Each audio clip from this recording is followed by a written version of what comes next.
Entre Sébastien Lecornu et Sergueï Shoïgu, une heure de conversation sollicitée par Paris pour aborder la question du contre-terrorisme.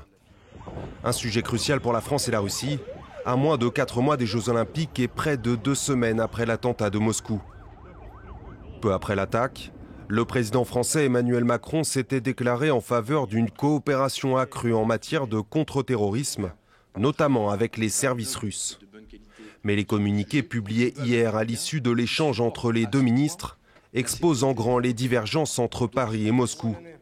Sergueï Shoïgu reste sur la ligne du Kremlin, en établissant un lien entre les auteurs de l'attaque et l'Ukraine, jusqu'aux Occidentaux.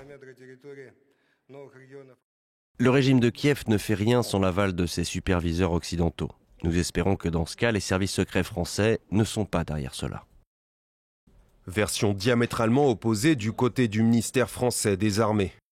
La France ne disposait d'aucune information permettant d'établir un lien entre cet attentat et l'Ukraine et a demandé à Moscou de cesser toute instrumentalisation.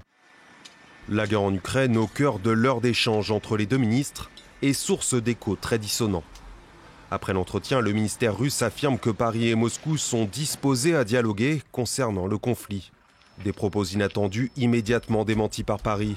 L'entourage de Sébastien Lecornu souligne au contraire que la France n'a accepté ni proposé quoi que ce soit, alors que le ministre avait condamné plutôt la guerre d'agression que la Russie a lancée en Ukraine.